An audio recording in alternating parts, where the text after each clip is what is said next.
വാസുദേവായ.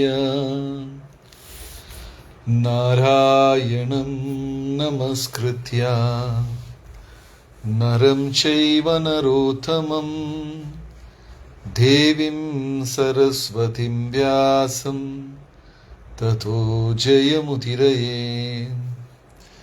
ഹേ കൃഷ്ണ കരുണാ സിന്ധു ദീനബന്ധു ജഗത്പഥേ ഗോപേശ ഗോപികാകാന്ത രാധാകാന്ത നമോസ്തുതേ.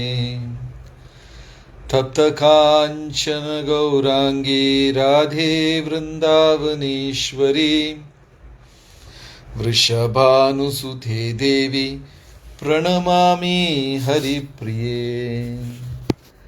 ജയ ശ്രീ കൃഷ്ണ ചൈതന്യ പ്രഭു നിത്യാനന്ദ ശ്രീ അദ്വൈത ഗദാധര ശ്രീവാസദി ഗൗരഭക്തവൃന്ദ. ഹരേ കൃഷ്ണ കൃഷ്ണ കൃഷ്ണ ഹരേ ഹരേ ഹരേ രാമ രാമ രാമ ഹരേ ഹരേ. എല്ലാ സജ്ജനങ്ങൾക്കും എൻ്റെ വിനീതമായ പ്രണാമം. ഇന്ന് നമ്മൾ മഹാഭാരതത്തിലിരുന്ന് ഒരു ചെറിയ വിഷയമാണ് ചർച്ച ചെയ്യാൻ പോകുന്നത്. ശ്ലോകം തുടങ്ങുന്നത് എങ്ങനെയാണെന്ന് വെച്ചാൽ, ഗംഗയുടെ തീരത്ത്, ഗംഗാനദിയുടെ തീരത്ത് ഒരുപാട് വേപ്പ് മരം, നീം ട്രീ, വേപ്പ് മരമുണ്ട്, ഒത്തിരി മാമരവും ഉണ്ട്. ഒരേ വെള്ളം തന്നെയാണ് രണ്ട് മരങ്ങൾക്കും ലഭിക്കുന്നത്. ഹരേ കൃഷ്ണ.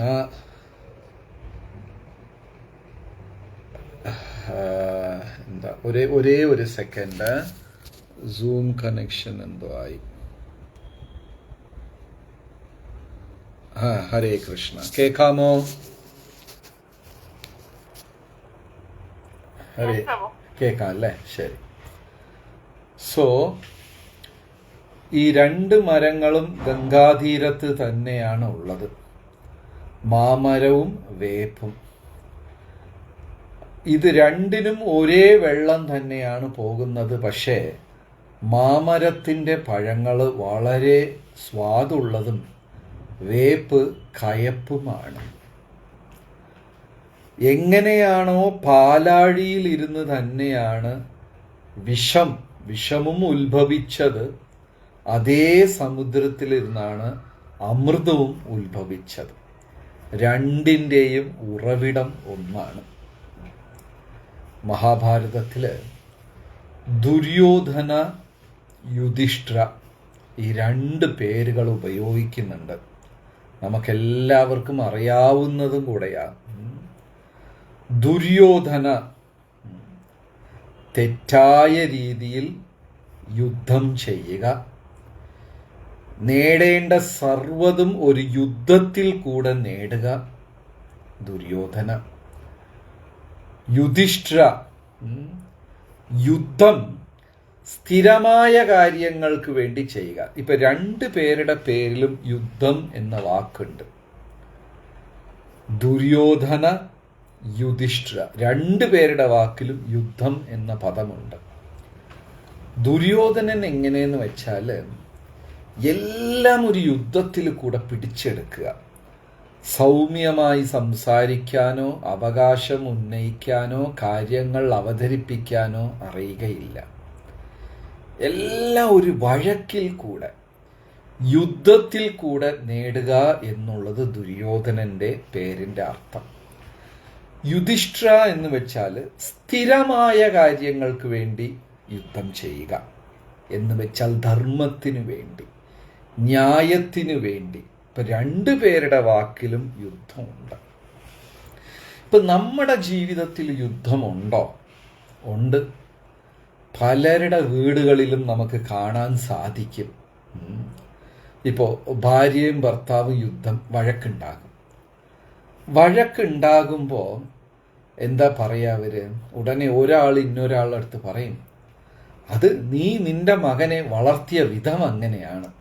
പിരിക്കും. അപ്പം നമ്മുടെ മകൻ എന്നുള്ള, നമ്മുടെ കുഞ്ഞെന്നുള്ള വാക്ക് ആ സമയത്ത് നിൻ്റെത് എൻ്റെത് എന്ന് അവിടെ ആ വാക്കിലൊരു വ്യത്യാസം വരും. അല്ലെങ്കിലും നിങ്ങളുടെ ആൾക്കാരൊക്കെ ഇങ്ങനെയല്ലേ, രണ്ടുപേരും ഇല്ലാതെ ഒരു കുട്ടി ഉണ്ടാവുകയില്ലല്ലോ. പക്ഷെ വഴക്കുണ്ടാകുമ്പോൾ മാത്രം എൻ്റേത് നിൻ്റേത് എന്ന് പിരിക്കും. അത് പല രൂപത്തിൽ ഈ വഴക്ക് സമയത്ത് നമുക്ക് ഇത്തരം വാക്കുകളൊക്കെ കാണാൻ സാധിക്കും. യുധിഷ്ഠിരൻ എന്ന് പറഞ്ഞാൽ ധർമ്മത്തിനു വേണ്ടി. യുധിഷ്ഠിരൻ വീണ്ടും വീണ്ടും പറയും ശ്രീകൃഷ്ണ ഭഗവാന്റെ അടുത്ത്, എനിക്ക് യുദ്ധമേ വേണ്ട, യുദ്ധം ചെയ്യാതെ എങ്ങനെയെങ്കിലും ആ രാജ്യം കിട്ടാൻ വല്ല വഴിയുണ്ടോ? അല്ല, ഇനി കൗരവർ തന്നെ വെച്ചാലും എനിക്ക് കുഴപ്പമില്ല. പലവട്ടം കൃഷ്ണ ഭഗവാന്റെ അടുത്ത് ധർമ്മപുത്രർ പറയും. ഭഗവാനാ പറയുന്നത്, അങ്ങൊരു ക്ഷത്രിയനാണ്, ക്ഷത്രിയന്റെ ധർമ്മം ശരിക്കും ചെയ്യണം, അല്ലെങ്കിൽ ലോകം അങ്ങേ പേടിച്ചു ഓടിയ ആളെന്ന് പറയും എന്നൊക്കെ പറയും. അപ്പോൾ ഇവിടെ ഇത് വിവരിക്കാൻ കാരണം ഗീതയിൽ പറയുന്നു, നടക്കുന്ന സംഭവങ്ങളെല്ലാം ഒരുപോലെ തന്നെയാണ്, എല്ലാവർക്കും ഏകദേശം ഒരുപോലെ തന്നെയാണ്. പക്ഷേ ആ നടക്കുന്ന വിഷയത്തിനെ എങ്ങനെ നമ്മൾ കാണുന്നു, അതിൽ എങ്ങനെ നമ്മൾ പ്രതികരിക്കുന്നു, അതിനെ അനുസരിച്ചാണ് അത് നല്ലതും ചീത്തയും ആകുന്നത്. ഇപ്പോൾ മഴ പെയ്യുന്നു, അത് ഒരു വീട്ടിലേക്ക് മാത്രമല്ലല്ലോ മഴ പെയ്യുമ്പോൾ ആ ഏരിയയിൽ മൊത്തം പെയ്യുമല്ലോ. അപ്പം എല്ലാവർക്കും മഴ പെയ്യുമ്പോൾ ചിലർ ആ മഴയെ ആസ്വദിക്കും, ചിലർ ന്യൂട്രലായിട്ട് ആസ്വദിക്കുകയില്ല, വെറുക്കുകയില്ല, ന്യൂട്രലായിരിക്കും. ചിലർ ആ മഴയെ ശപിക്കും, നശിച്ച മഴ, ഒന്നും ചെയ്യാൻ പറ്റുന്നില്ല എന്ന് ശപിക്കും. നടക്കുന്ന കാര്യം ഒന്നു തന്നെയാണ്, പക്ഷേ അത് നമ്മൾ എങ്ങനെ കാണുന്നു എന്നുള്ളതനുസരിച്ചാണ്. അതേ നേരം ക്ഷമയോടെ ഇരുന്നാൽ ആദ്യം വരുന്ന വേണ്ടാത്ത വിഷയങ്ങളെല്ലാം വന്നു പോയിട്ട് അവസാനം നമുക്ക് ശാശ്വതമായ ഫലം കിട്ടും. കലങ്ങിയ വെള്ളം ഒരു ഗ്ലാസ്സിൽ വച്ച് കഴിഞ്ഞാൽ കുറേ സമയം കഴിഞ്ഞ് ആ വെള്ളം തെളിഞ്ഞു വരുന്നത് പോലെ, അതിന് ഭാഗവതത്തിൽ പറയുന്ന ഉദാഹരണം പാലാഴി മദനമാണ്. ഒരു വശത്ത് ഒരു വശത്ത് ദേവന്മാർ, ഇനിയൊരു വശത്ത് അസുരന്മാർ. ഇവർ രണ്ടു കൂട്ടരും ചേർന്നിട്ട് ആ ക്ഷീരസാഗരം അതിനെ കടയുന്ന സമയത്ത് ആദ്യം കുറേ വേണ്ടാത്ത സാധനങ്ങളൊക്കെയാണ് വന്നത്. പിന്നെ ഇതിൻ്റെ ഇടയ്ക്ക് വിഷം വന്നു. അത് കഴിഞ്ഞിട്ട് ഒരു മനുഷ്യന്റെ മനസ്സിനെ പ്രലോഭിപ്പിക്കുന്ന ഒരുപാട് വസ്തുക്കൾ ആ ക്ഷീരസാഗരത്തിൽ നിന്ന് വന്നു. ഐരാവതം എന്ന ആന, സുന്ദരിമാരായ അപ്സരസ്സുമാർ, സ്വർണം, നവരത്നങ്ങൾ, ധാന്യങ്ങളും പഴങ്ങളും, ഇതെല്ലാം ഇങ്ങനെ ഓരോ സാധനം വന്നുകൊണ്ടിരിക്കുമ്പോൾ ദേവന്മാരും അസുരന്മാരും എന്താ പറയുക, അവർക്ക് അതിലൊരു ആകർഷണം തോന്നി, എനിക്കിത്, എനിക്ക് നിനക്കത് എന്ന് പറഞ്ഞൊക്കെ വഴക്ക് കൂടി അവർ പിടിച്ചു വലിക്കുമായിരുന്നു. അവസാനമാണ് അമൃത് വന്നത്. ആ അമൃത് ആദ്യം വന്നില്ല, ലാസ്റ്റിലാണ് വന്നത്. ഒരു ആധ്യാത്മിക വ്യക്തിക്ക് ക്ഷമയെന്ന് പറയുന്ന കാര്യം വളരെ അത്യാവശ്യമാണ്. നമ്മളിൽ പലർക്കും ഇല്ലാത്തതും അത് തന്നെയാണ്, ക്ഷമയില്ല. ക്ഷമയുണ്ടെങ്കിൽ, അങ്ങനെ ക്ഷമയോട് കാത്തിരിക്കുമ്പോൾ ആ ഉചിതമായ ഫലം നമുക്ക് ലഭിക്കും. പക്ഷെ അതിന് ഒരുപാട് നമ്മൾ കാത്തിരിക്കേണ്ടി വരും. നല്ല ഒരു സാധനാഫലം, ഗുരുവിനെ അനുസരിക്കുന്ന ഒരിത്, അതിന് ഉത്തമ ഉദാഹരണമായിട്ട് ഉപമന്യു എന്നൊരു വ്യക്തിയുടെ കഥയാ പറയുന്നത്. ശ്രീകൃഷ്ണ ഭഗവാന് 16,108 പത്നിമാരാണ്. അതിൽ ആദ്യത്തെ കുഞ്ഞ് എന്ന് പറയുന്നത് പ്രദ്യുമ്നനാ. ശ്രീകൃഷ്ണ ഭഗവാന്റെ ഏറ്റവും മൂത്ത മകൻ എന്ന് പറയുന്നത് പ്രദ്യുമ്നനെയാണ്. പക്ഷേ ഭഗവാന് കുബ്ജയിൽ പ്രദ്യുമ്നേക്കാളും മുൻപേ ഒരു മകനുണ്ടായി. അത് ലോകം വലുതായിട്ട് തിരിച്ചറിയാത്ത ഒരു മകൻ, ഭഗവാന്റെ മകൻ. ചില സ്ഥലങ്ങൾ ഉപമന്യു എന്നാണ് അദ്ദേഹത്തിൻ്റെ പേര്. ചില സ്ഥലങ്ങളിൽ ഉപശ്ലോകൻ എന്നും പറയും, ഉപമന്യു എന്നും പറയും. അതാണ് കൃഷ്ണ ഭഗവാന്റെ ആദ്യത്തെ മകൻ. അദ്ദേഹം ഒരു ആശ്രമത്തിൽ ചെന്ന് എങ്ങനെയാണ് ക്ഷമ, ഗുരുഭക്തി എന്നുള്ള കാര്യമെല്ലാം നമ്മൾ കൃഷ്ണ ഭഗവാന്റെ ആദ്യത്തെ മകന്റെ കഥയിൽ കൂടെ നമുക്ക് മനസ്സിലാക്കാം. അപ്പൊ അദ്ദേഹം ഒരു ഗുരുകുലത്തിൽ ചെന്ന് ചേർന്നു. ചേർന്ന പാട് സേവനം കൊടുത്തത്, അദ്ദേഹം ഒരു ആത്മീക ജ്ഞാനത്തിനാ പോയത്.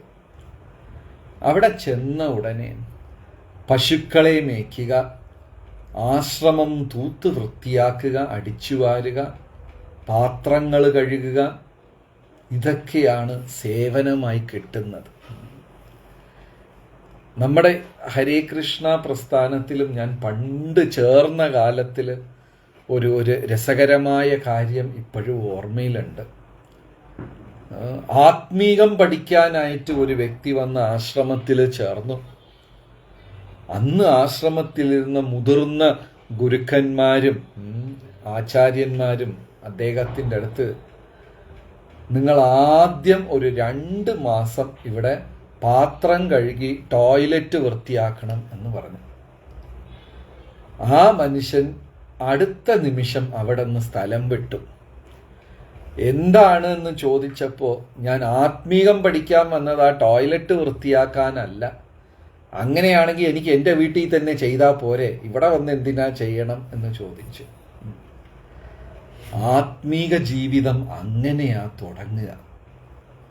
സേവന മനോഭാവം, അതും ചില സേവനങ്ങൾ ചെയ്യുമ്പോൾ നമ്മുടെ ഉള്ളിൻ്റെ ഉള്ളിലിരുന്ന് എളിമ, ആ വിനയത്വം വെളിയിൽ വരണം.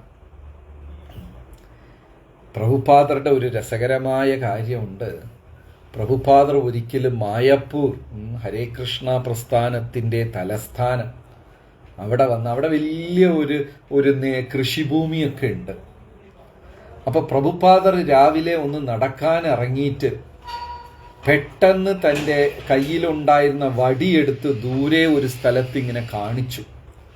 ആ വടിയെടുത്ത് ഇങ്ങനെ കാണിച്ചപ്പോൾ ശിഷ്യന്മാരെല്ലാം ആ ദിശയിൽ നോക്കി. പലരും പലതും ചിന്തിച്ചു. ചിലർ ചിന്തിച്ചു, അവിടെ ഇനി കൃഷ്ണ ഭഗവാൻ വല്ലതും പ്രത്യക്ഷമായോ, ഇനി ഏതെങ്കിലും ആചാര്യന്മാർ പ്രത്യക്ഷമായോ, അല്ലെങ്കിൽ എന്തെങ്കിലും വിചിത്രമായ ഒരു ആത്മീക അനുഭവമാണോ പ്രഭുപാദർ വിരൽ ചൂണ്ടി കാണിക്കുന്നത്. എല്ലാവരും അവിടെ നോക്കുന്നു, പക്ഷെ ആർക്കും ഒരു പിടിത്തവും ഇല്ല. അവർ പ്രഭുപാദർ അടുത്ത് ചോദിച്ചു, പ്രഭുപാദർ എന്താണ് അങ്ങ് കാണിച്ചത്, അങ്ങ് ആരെയാ കണ്ടത്? പ്രഭുപാദർ ദേഷ്യത്തിൽ പറഞ്ഞു, മണ്ടന്മാരെ, പൈപ്പ് തുറന്നു വിട്ടിരിക്കുകയാണ്, ഇതുവരെ അടച്ചില്ലാതെ വെള്ളം വെറുതെ പോയിക്കൊണ്ടിരിക്കുന്നു. ഈ പലർക്കും അങ്ങനെ ഒരു ധാരണയുണ്ട്. ചിലരൊക്കെ ചോദിക്കും, നാമജപം ചെയ്താൽ നമുക്ക് കൃഷ്ണ ഭഗവാനെ നേരിട്ട് കാണാൻ പറ്റുമോ, കൃഷ്ണ ഭഗവാനുമായിട്ട് സംസാരിക്കും? എല്ലാം നടക്കും, ഇല്ലെന്നല്ല, ശരിയാണ്. പക്ഷേ ആ തലത്തിലേക്ക് നമ്മൾ ഉയരണം. വർഷങ്ങളോളം നാമത്തിനെ മാത്രം ശ്രദ്ധിച്ച് ജപിച്ച്, മറ്റ് ചിന്തകളില്ലാതെ, മറ്റ് ഡീവിയേഷൻസ് ഇല്ലാതെ, ആ നാമേ രുചി, ആ നാമത്തിനെ ആസ്വദിച്ച് ജപിക്കാൻ പറ്റുക. അതായത് ഫസ്റ്റ് അതിൻ്റെ ഒരു ലക്ഷണം എന്താന്ന് വെച്ചാൽ, നമുക്കൊരു 10-16 മാല ഒരു സ്ഥലത്ത് ഇരുന്ന് മനസ്സിൽ വേറെ ചിന്തകളില്ലാതെ ഒരു സ്ഥലത്ത് ക്ഷമയോടിരുന്ന് ജപിക്കാൻ സാധിക്കണം. അത് കഴിഞ്ഞൊക്കെ രുചി ഉണ്ടാവുകയുള്ളൂ. അപ്പൊ ഈ ഉപമന്യു, കൃഷ്ണ ഭഗവാന്റെ ആദ്യത്തെ മകൻ ഉപമന്യു ചെന്ന് ആശ്രമത്തിൽ ചേർന്നപ്പോ പാത്രം കഴുകുക, പശുക്കളെ മേയ്ക്കുക എന്നുള്ള സേവനമാണ് കൊടുത്തത്. അപ്പൊ അദ്ദേഹം ആ സേവനങ്ങൾ എടുത്തിട്ട് മാസക്കണക്കിൽ പശുക്കളെ മേയ്ക്കാൻ പോയി. സേവനം എടുത്ത് അത് നല്ലപോലെ ചെയ്യണം. അങ്ങനെ മാസങ്ങളോളം ഉപമന്യു പശുക്കളെ മേയിച്ചിട്ട് ഒരുവിധം അതിലൊക്കെ നല്ല സാമർഥ്യം ഉണ്ടാക്കി വന്നപ്പോൾ അടുത്തത് ഗുരു പറഞ്ഞു, നാളെ മുതൽ നീ ഭിക്ഷയ്ക്ക് പോകണം. എനിക്കറിയാം നമ്മുടെ കൂട്ടത്തിൽ ഇതാ 10, 200, 300 ഭക്തരുണ്ട്. നിങ്ങളിൽ ആരും ഭിക്ഷയ്ക്ക് പോയിട്ടുണ്ടാവില്ല ജീവിതത്തിൽ, അല്ലേ? ഞാൻ എൻ്റെ ലൈഫിൽ ഒരു തവണ 2 മണിക്കൂർ ഭിക്ഷയ്ക്ക് പോയിട്ടുണ്ട്. നമ്മൾ ആദ്യകാലത്ത് ഗുരുവിലിരുന്ന് മന്ത്രദീക്ഷ സ്വീകരിച്ചപ്പോൾ അപ്പോൾ മുതിർന്ന ഭക്തന്മാർ പറഞ്ഞു, ഭിക്ഷയെടുത്ത് ഗുരുവിന് ദക്ഷിണ കൊടുക്കണം എന്നൊരു ചടങ്ങുണ്ടായിരുന്നു. ഞാൻ പറയുന്നത് 1995 നടന്ന ഒരു സംഭവം. ഗുരുവിലിരുന്ന് മന്ത്രദീക്ഷ കിട്ടിയ ഉടനെ ഭിക്ഷയെടുത്ത് ദക്ഷിണ കൊടുക്കണം. അപ്പോൾ 2 മണിക്കൂറാണ് ഭിക്ഷ എടുക്കാൻ പോയത്. ചിലരൊക്കെ ഒരു ദിവസം മുഴുവനും ഭിക്ഷ എടുക്കാൻ പോയി. ഞാൻ കഷ്ടിച്ച് 2 മണിക്കൂറേ പോയുള്ളൂ. അത് തന്നെ വലിയ ബുദ്ധിമുട്ടായിരുന്നു. ഞാൻ ആദ്യമേ പരിചയക്കാരുടെ അടുത്തൊക്കെ പറഞ്ഞു വെച്ചിരുന്നു, ദീക്ഷ കഴിഞ്ഞ് ഞാൻ വരുമ്പോൾ എനിക്ക് കാശ് തരണം, നേരത്തെ പറഞ്ഞു വെച്ചിരുന്നു. പക്ഷേ ആ ഒരു അരമണിക്കൂർ 1 മണിക്കൂർ ഭിക്ഷയ്ക്ക് പോയപ്പോൾ ഉണ്ടായ അനുഭവം, നമ്മുടെ മനസ്സതിനെ സമ്മതിക്കില്ല. ഇതെല്ലാം കളഞ്ഞിട്ട് പോവാം എന്നൊക്കെ മനസ്സ് ഉപദേശിക്കും. ഭക്ഷണമില്ലാത്ത വീട്ടിൽ നിന്നാണോ നീ വന്നത്? നീ എന്തിനാണോ? ആൾക്കാർ അതുമല്ല, ചിലപ്പോഴൊക്കെ ഭിക്ഷയ്ക്ക് പോകുമ്പോൾ ചിലർ ചിരിച്ച് സംസാരിക്കും, ചിലർ കൈ കാണിച്ചു വിടും, ഇല്ലെന്നാക്കി വിടും. നമ്മുടെ അഹങ്കാരം ഇതൊന്നും സമ്മതിക്കില്ല. ശ്രീകൃഷ്ണ ഭഗവാന്റെ മൂത്ത മകനായ ഉപമന്യു, ഉപശ്ലോകൻ ഭിക്ഷയ്ക്ക് പോയി. അതും കുറേ കാലം പശുക്കളെ മേച്ചതിന് ശേഷം ഗുരു ഭിക്ഷയ്ക്ക് അയച്ചു. രാവിലെ ഭിക്ഷ എടുക്കാൻ പോയ രാത്രി വരെ. എല്ലാ ആധ്യാത്മിക സംഘടനയിലും അതുണ്ട്. ഭിക്ഷയെന്ന ഒരു ചടങ്ങുണ്ട്. ബുദ്ധഭിക്ഷുക്കളുടെ ഇടയ്ക്കും അതുണ്ട്. അപ്പോൾ ഭിക്ഷയ്ക്ക് പോയിട്ട് അദ്ദേഹം വൈകുന്നേരമായപ്പോൾ ഉപമന്യു നല്ലോണം ക്ഷീണിച്ച് തിരിച്ചു വരുമ്പോൾ വിശന്ന് കണ്ണ് കാണാതായപ്പോൾ ഈ ഭിക്ഷപാത്രത്തിൽ കിട്ടിയ കുറച്ച് സാധനത്തിൽ നിന്ന് 1-2 എടുത്ത് കഴിച്ചു. ഗുരു ചോദിച്ചു, നിനക്ക് ഒരു ക്ഷീണവും ഇല്ലല്ലോ? ഉപമന്യു പറഞ്ഞു, ഞാൻ പാത്രത്തിൽ നിന്ന് 2 പഴം എടുത്ത് കഴിച്ചു. എല്ലാം ഗുരുവിനുള്ളതാ. നിനക്ക് എടുക്കാൻ ഒരു അനുവാദവുമില്ല, അധികാരവുമില്ല. ഗുരു വഴക്ക് പറഞ്ഞു. ദാന്തോ ഗുരോർഹിതം ആചാര്യ ദാസവത് നിചഃ ഗുരു സുഹൃത സൗഹൃദ. എന്ത് ആണെങ്കിലും ഗുരുവിന്റെ അനുവാദം. പണ്ടുകാലത്ത് അങ്ങനെയൊക്കെ ആയിരുന്നു. ഉച്ചയ്ക്ക് ഗുരു അനുവദിച്ചാൽ ഭക്ഷണം കഴിക്കാം, അങ്ങനെയൊക്കെയുള്ള അവസ്ഥയാണ്. അപ്പോൾ ഉപമന്യു പറഞ്ഞു, ഗുരുദേവ, ഞാൻ അറിഞ്ഞില്ല, വിശന്നപ്പോൾ എടുത്ത് കഴിച്ചു. ഇനി നാളെ തൊട്ട് നീ ഒന്നും കഴിക്കരുത്. അടുത്ത ദിവസം പോയി, സഹിക്കാൻ പറ്റാത്ത വിശപ്പ. അപ്പൊ എന്ത് ചെയ്തു? നദിയിലിറങ്ങി, ഭക്ഷണമല്ലേ കഴിക്കാൻ പാടില്ല, നദിയിലുള്ള വെള്ളം കുറേ കോരി കുടിച്ചു. ഗുരു ചോദിച്ചു, ഇന്ന് നീ ക്ഷീണിച്ചില്ലല്ലോ? അല്ല, ഞാൻ വരുന്ന വഴിക്ക് വെള്ളം കുടിച്ചു. ഗുരുവിന്റെ അനുവാദമില്ലാതെ വെള്ളം പോലും കുടിക്കരുത്. അടുത്ത ദിവസം മുഴുവൻ ദിവസം ഭിക്ഷയ്ക്ക് പോയി, ക്ഷീണിച്ചു. ഭക്ഷണവും കഴിക്കാൻ പാടില്ല, വെള്ളവും കുടിക്കാൻ പാടില്ല. അപ്പൊ എന്ത് ചെയ്തു? ഒരു പശു പുല്ല് ചവച്ച്, നമ്മളെല്ലാരും കണ്ടിട്ടുണ്ടാവും, പശു ഇങ്ങനെ പുല്ല് ചവച്ച് മണിക്കൂറുകളോളം ചവച്ച് അതിൻ്റെ വായിരുന്ന് കുറെ പത വരും, അത് നിലത്ത് വീഴും. ഉപമന്യു എന്ത് ചെയ്തു? ആ പതയെടുത്തെടുത്ത് കഴിച്ചു, ആ ഫോം അതെടുത്ത് കഴിച്ചു. ഗുരു പറഞ്ഞു, നീ ഒന്നും കഴിക്കരുത്. നമ്മളാണെങ്കിൽ അപ്പം തന്നെ ഗുരുവിനെ ഉപേക്ഷിച്ച് വീട്ടിൽ പോയേന്. ഉപമന്യു എന്ത് ചെയ്തു? അടുത്ത ദിവസവും ഭിക്ഷയ്ക്ക് പോയി. അതായത് ശരിക്കുമുള്ള ഒരു ആത്മീക ജീവിതം തപസ്യ നിറഞ്ഞതാണ്. തപസ്യ നിറഞ്ഞത്. ഈ തപസ്യ എന്ന് പറയുമ്പോൾ അതിൽ 4 കാര്യങ്ങളുണ്ട്. സത്യസന്ധത, പിന്നെ ട്രാൻസ്പെറൻസി, അതിനെ മലയാളത്തിൽ എങ്ങനെ പറയും? അതായത് ഉള്ളിലൊന്ന് പുറത്തൊന്നെന്ന് വെച്ച് കപടവേഷമിടാതെ ട്രാൻസ്പെറൻ്റ് ആയിരിക്കണം. എന്താ മലയാള വാക്ക് എനിക്ക് കിട്ടുന്നില്ല പെട്ടെന്ന്. സത്യസന്ധനായിരിക്കണം, ട്രാൻസ്പെറൻ്റ് ആയിരിക്കണം, സിംപ്ലിസിറ്റി, എത്രയ്ക്ക് കറക്റ്റ്, സുതാര്യത വേണം. നമുക്ക് ഒട്ടും ഇല്ലാത്ത സാധനമാണ്. നമ്മൾ എല്ലാവർക്കും രഹസ്യങ്ങളുണ്ട്. മറ്റുള്ളവരറിയാത്ത ഒരുപാട് കാര്യങ്ങൾ നമുക്ക് ഓരോരുത്തർക്കും ഉണ്ട്. അത് എഴുതാൻ തുടങ്ങിയ പുസ്തകങ്ങൾ എഴുതാം, അത്രയ്ക്കും കാര്യങ്ങളുണ്ട്. പക്ഷെ ഡിസൈപ്പിൾ, യഥാർത്ഥ ശിഷ്യൻ എന്ന് പറഞ്ഞാൽ ആദ്യം സത്യസന്ധത, രണ്ടാമത്തത് സുതാര്യത, ട്രാൻസ്പെറൻസി, മൂന്നാമത്തത് സിംപ്ലിസിറ്റി. എത്ര ലളിതമായി ഒരു വ്യക്തിക്ക് ജീവിക്കാൻ സാധിക്കുമോ അത്ര ലളിതമായി ജീവിക്കണം. നാലാമത്തത് സേവന മനോഭാവം, മടിയില്ലാതെ സേവനം ചെയ്യും. ഇത് 4 യഥാർത്ഥത്തിൽ ഒരു ശിഷ്യന്റെ യോഗ്യതകൾ. ഇപ്പോൾ ഒരു ശിഷ്യന്റെ യോഗ്യതകൾ ഞാൻ വീണ്ടും പറയാം. 4 കാര്യങ്ങൾ: സത്യസന്ധത, സുതാര്യത, പിന്നെ സിംപ്ലിസിറ്റി, ലളിതമായിരിക്കുക, നാലാമത്തെ എന്താണ്? സേവന മനോഭാവം. ഇത് 4 ഉപമന്യുയുടെ ജീവിതത്തിലുണ്ടായിരുന്നു. 4 ഉപമന്യുയുടെ ജീവിതത്തിൽ അത്രയ്ക്കും ലളിതമായിരുന്നു. ശ്രീബുദ്ധൻ ഒരിക്കൽ പറഞ്ഞു, നമ്മൾ 6 മാസം ഉപയോഗിക്കാതെ വച്ചിരിക്കുന്ന സാധനം നമ്മുടേതല്ല. ചില എനിക്കറിയാവുന്ന ചില വ്യക്തികളൊക്കെ ഞാൻ ഒരു ദിവസം മെലിയുമ്പോൾ ഉടുക്കാം എന്ന് 20 കൊല്ലമായിട്ട് വസ്ത്രം സൂക്ഷിച്ചു വെച്ചിരിക്കുക. അവർ മെലിഞ്ഞു ഇല്ല, അത് ഉടുക്കാനും പറ്റിയിട്ടില്ല. ഇത് വരും അത് വരും. എങ്ങനെ നമ്മളെ ഓരോരുത്തരുടെ ജീവിതത്തിലും വ്യക്തിത്വത്തിലും ഇങ്ങനെ അനാവശ്യമായ ഒരുപാട് കാര്യങ്ങളുണ്ട്.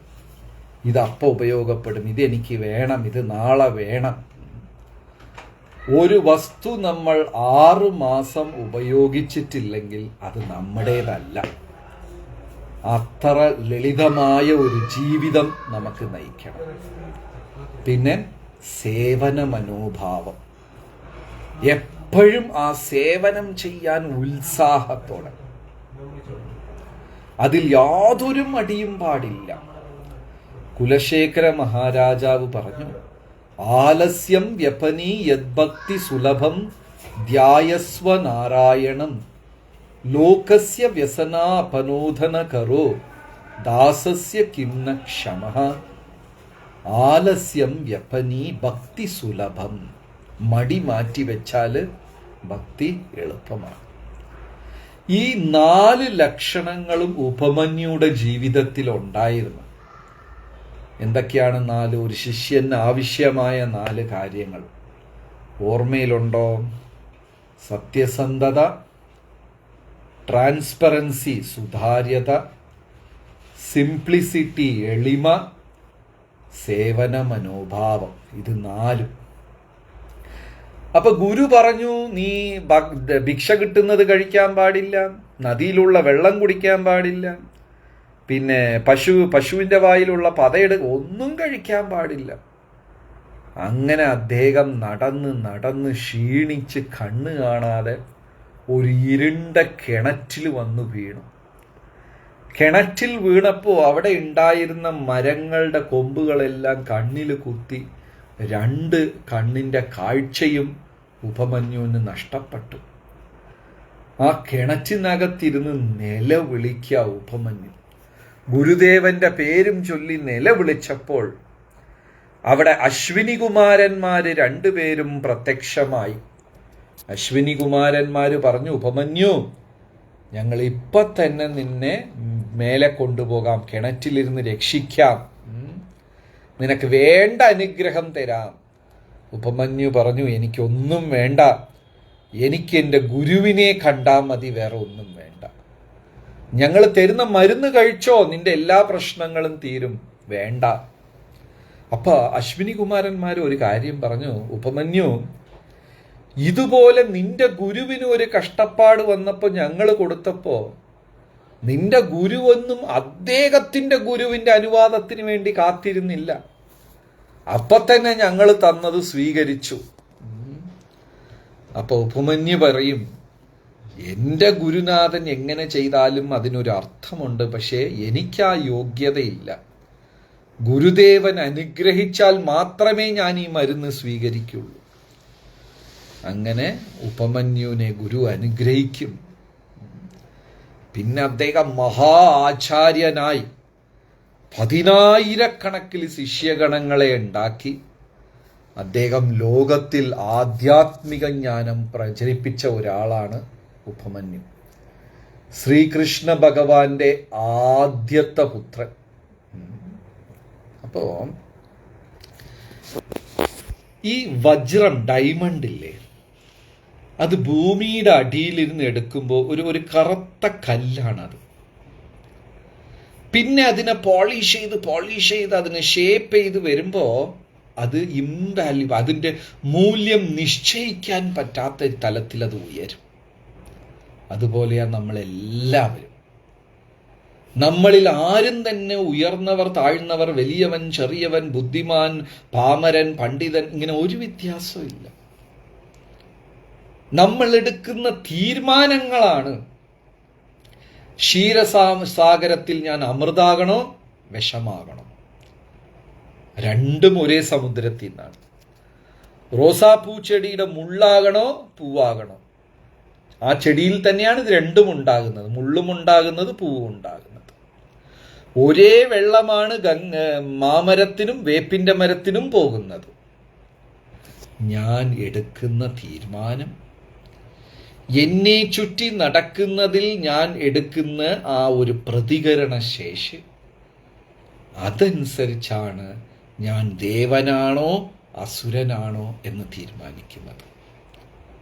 അപ്പം നല്ല ശ്രദ്ധയോടുള്ള നാമജപം ചെയ്യുന്ന ഒരാൾക്ക് ആ തലത്തിലേക്ക് ഉയരാൻ സാധിക്കും. അടുത്ത ഡിസംബർ 11 ഗീതാജയന്തി മാസമാണ്. എല്ലാവരും ഭഗവത്ഗീത വായിക്കണം. നമുക്കറിയാവുന്ന സുഹൃത്തുക്കൾക്ക്, ബന്ധുക്കൾക്ക് ആർക്കെങ്കിലൊക്കെ ഗീത കൊടുക്കുക. ഏറ്റവും അമൂല്യമായ ദാനമാണ് ഗീതാദാനം. അതെല്ലാവരും ചെയ്യുക. ഈ 1-2 കൊല്ലത്ത് കേരളത്തിലുള്ള എല്ലാവരുടെ വീടുകളിലും ഭഗവത്ഗീത ഉണ്ടായിരിക്കണം.